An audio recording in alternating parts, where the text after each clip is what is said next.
Je crois que depuis 30 ans, ce qui m'obsède dans mes plongées, c'est la discrétion.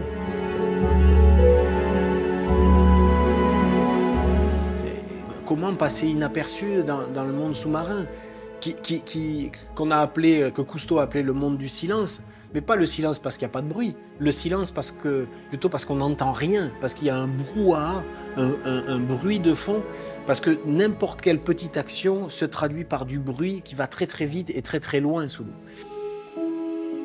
Être le plus silencieux possible, ne serait-ce que quand on respire, et aussi être le plus silencieux quand on se déplace.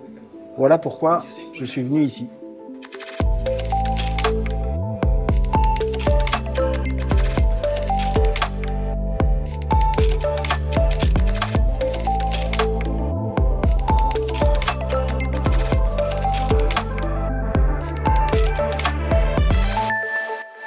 On retourne bientôt en Polynésie française. On y a passé beaucoup de temps. On est allé étudier les mérous qui se reproduisent, puis on a étudié les requins qui mangent les mérous, et maintenant on veut étudier le grand requin marteau qui mange les requins gris. Il y a une logique finalement. Mais ce grand requin marteau de Polynésie, qui potentiellement présente la plus grande population au monde en Polynésie, elle reste pour autant inaccessible. C'est souvent très profond, un peu le big boss dans les Tuamotu.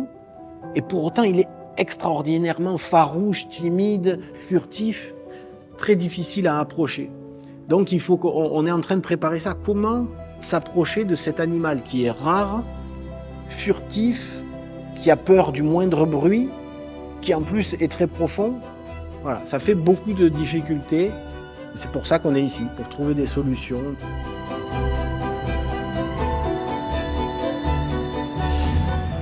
Ci ritroviamo di fronte all'ennesima sfida.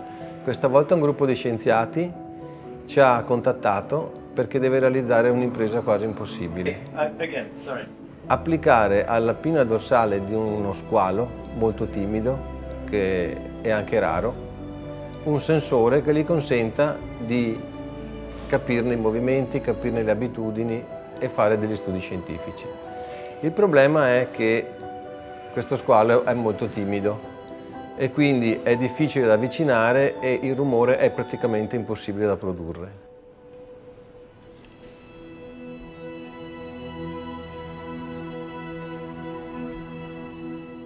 Pour être discret, il faut certes être silencieux, mais il faut aussi être efficace.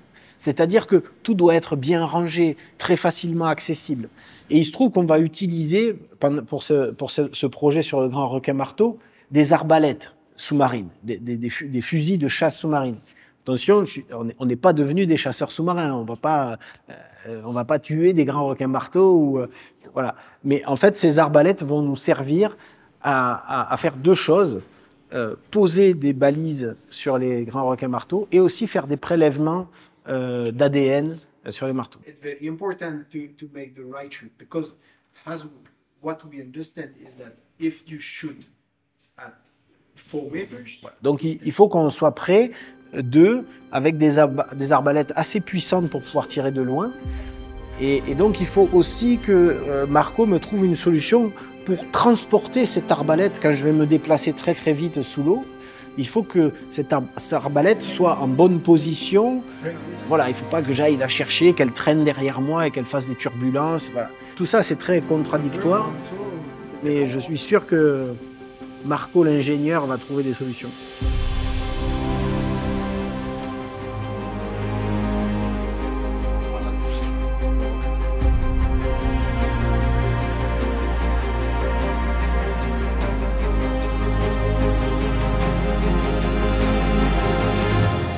Abbiamo realizzato uno scooter particolarmente silenzioso, dove abbiamo annullato praticamente qualsiasi vibrazione, abbiamo studiato un'elica apposita per annullare le vibrazioni anche dell'elica e dopodiché abbiamo applicato un supporto magari del tutto artigianale ma funzionale con un sistema laser che consente di misurare esattamente le dimensioni dello squalo e di avere un sistema di puntamento, nonché una telecamera, proprio per essere certi di di andare ad applicare il sensore sulla pinna et non recare assolutamente danno allo squalo.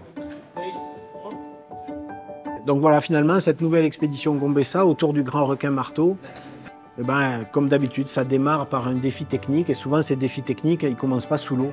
Ils commencent d'abord en réfléchissant avec des ingénieurs et aujourd'hui, ils commencent ici, dans cette société, devant cette piscine où on fait des essais pour être les plus discrets, les plus efficaces, les plus rapides sous l'eau.